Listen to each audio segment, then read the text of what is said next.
It is 34 minutes after the hour, listening to one and only Savage Nation. And, you know, when weekends come around, I'm bored because I walk on the high wire 5 days a week. And believe me, when I'm off air, I don't know what to do with myself most of the time. There's only so many books I can write and so many dogs I can play with. Come the weekend, and there's no talk radio, really. I mean, there's repeats. I turn on Fox News. I watch it with the other channels.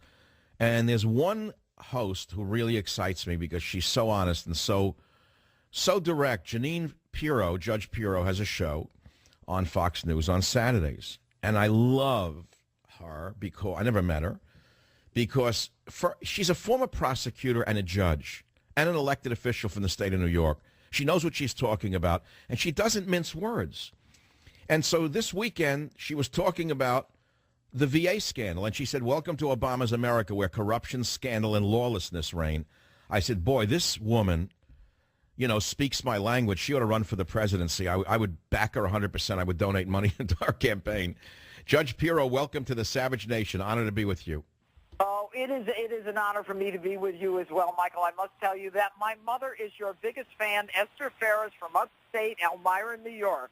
So, you know, all the mothers of people in the media love me. It's funny. The mothers and fathers love me, but they themselves don't. You know what? I get the same thing, Michael. It's like, oh, my mother loves you, my aunt loves you, my grandmother loves you. So I guess we're in the same By the way, ain't so bad to be in.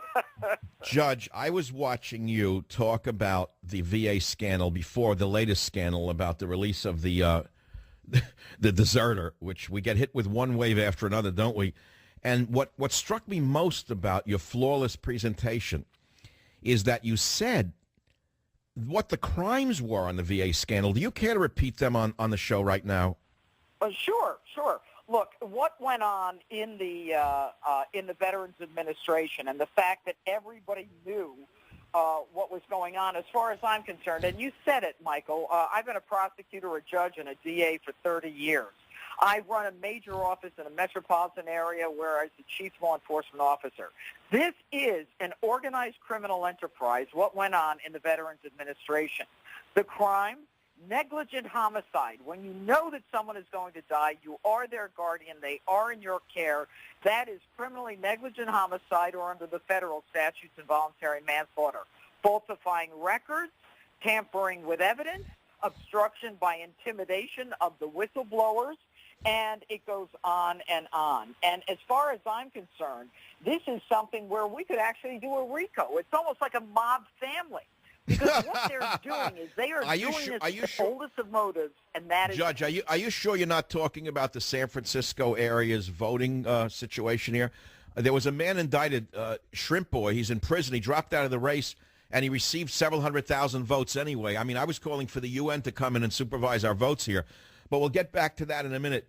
Judge Pirro, you're so outspoken on so many issues, and the latest scandal is the issue of releasing 5 hardened generals of the Al-Qaeda army back onto the streets, no matter what they say. They're keeping an eye on them in Gutter. How are they keeping an eye on them? With what? Well, you know what? That is the biggest joke. Here's the bottom line, Michael. Those 5, who are the worst of the worst, were released by Obama, as far as I'm concerned, because he made that promise to the left of the Democratic Party that he would close down Gitmo. Where's the moral equivalency? I mean, how do we trade 5 for 1? But here's my point. When I heard, and I've known about Bergdahl for a long time, I mean, and you know, the fact that he left, he was AWOL, he called to say he was AWOL, he didn't want to come back. Here's my feeling. Look, you want to be with the Taliban? You know what? Stay with them.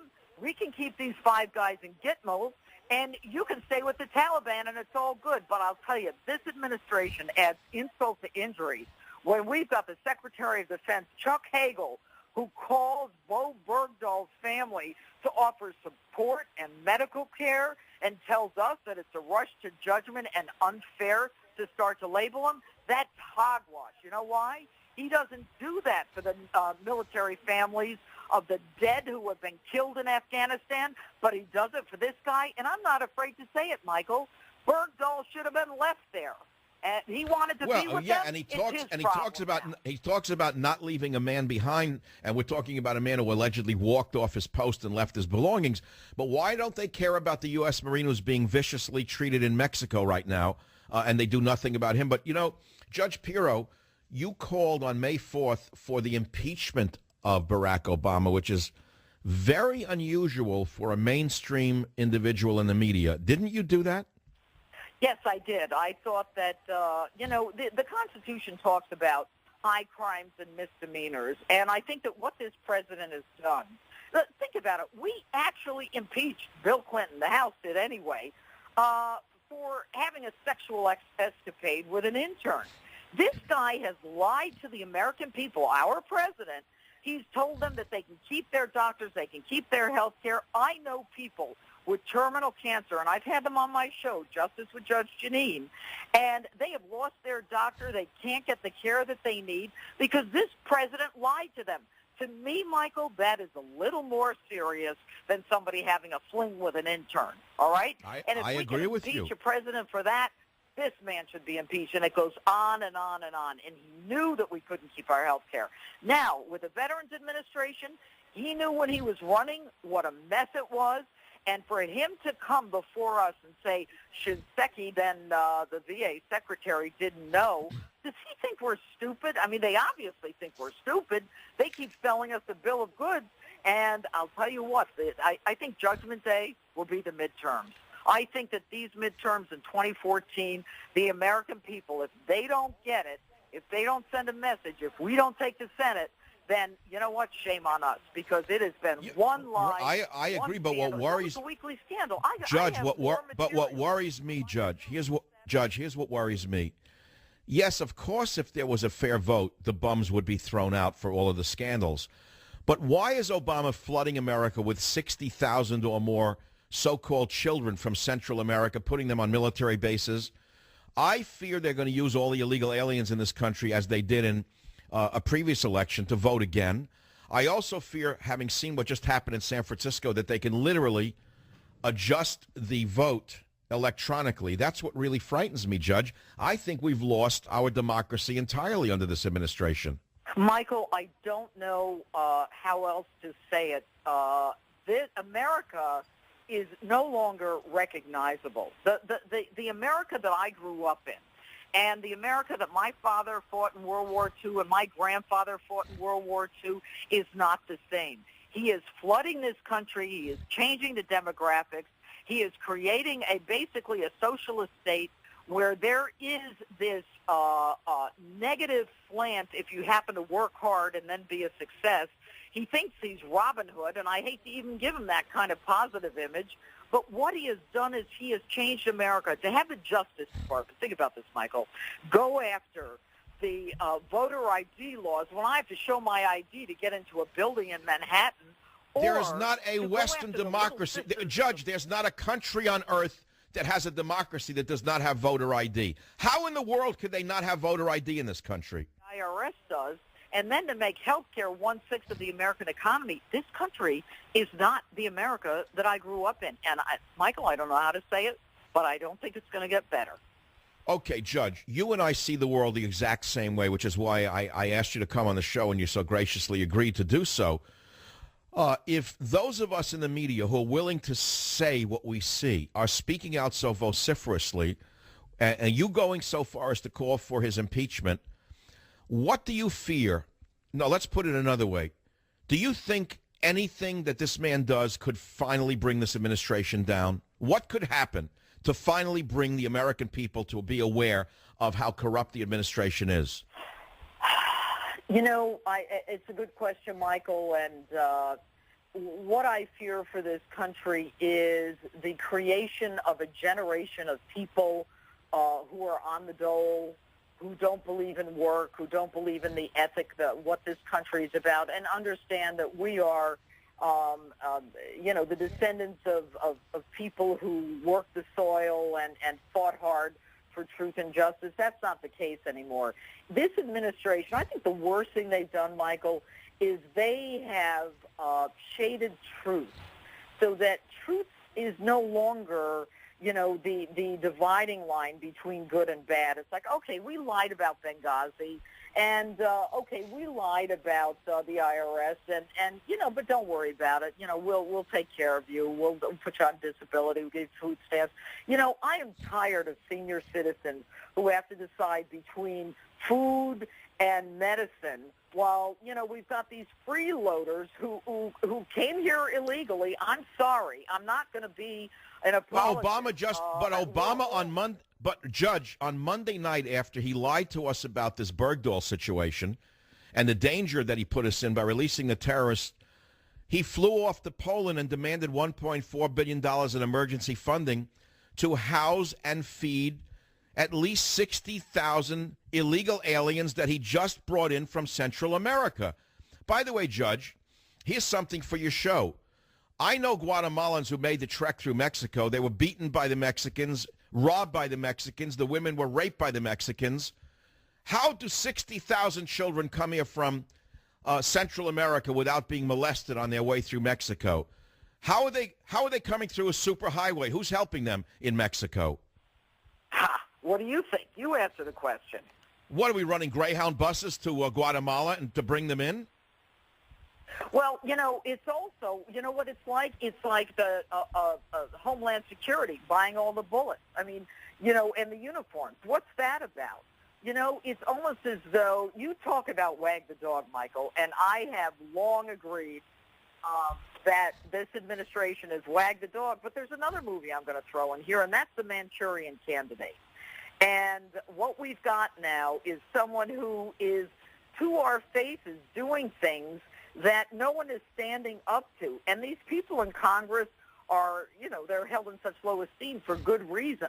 The system is corrupt.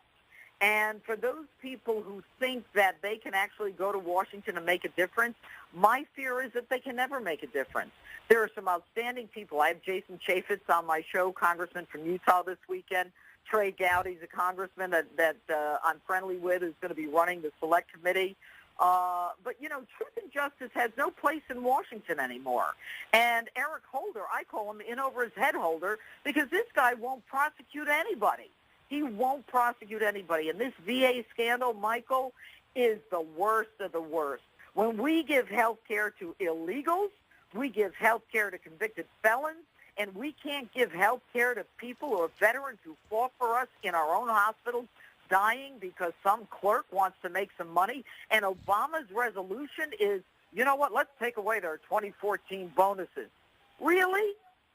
I mean, aren't you fearful? We're speaking with the brave. I'm speaking with the bravest woman in the American media who should be president. That's Judge Jeanine Pirro. She's my hero. I never say that. Judge, you got to understand something.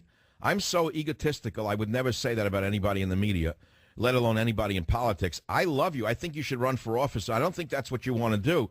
But you're on Fox News, and you actually called for the president to be impeached. If you'd be so kind as to stay with us, I'd like to ask you when we come back on the Savage Nation, what reaction have you gotten for saying the president should be impeached? Because this is something that I haven't heard, frankly, any of your cohorts say on Fox, and some of them do a great job, by the way, but none of them have gone that far, Judge. The minute I return in the Savage Nation, we'll have Judge Jeanine Pirro back to answer the question on saying the president should be impeached. I want to know what reaction she's gotten right here on the Savage Nation. Join the... It is the Savage Nation. We're coming to the end of hour number 2, and Judge Pirro, who was on Saturdays on my favorite show on Fox, is on this show. And I asked her what reaction she's had for calling for the president's impeachment. It's a very serious issue here. I mean, I can do it. No one pays attention to me. But I want to find out what's happened with her, and she's in a rush because she has to go on a run before it rains over there in New York. So, Judge Pirro, welcome back to the program. What kind of response have you had in your calls for an impeachment? Well, every time I ask for it on my show, I get an enormous response on social media and Twitter. I mean, Facebook. I'm at Judge Jeanine. And it's usually almost a call to arms. I mean, people say things like, you should have been impeached the first term. You should have been impeached for lying to get into the second term. But then again, Michael, I live in New York, and New York is, you might call it a blue state, you think? I would call it a Marxist state. They should have been everything, as you know. The left co-ops everything. You know, they should have been the red states. But yes, I get it. Yeah, and in New York, my friends will say, are they forcing you at Fox to say that? Because I've run for office 5 times in New York, and you know, I've won every time but the last one. And the truth is that, you know, people found that, you know, my philosophy was, you know, protect the victim, put the criminal in jail, and save money, conservative in terms of finances.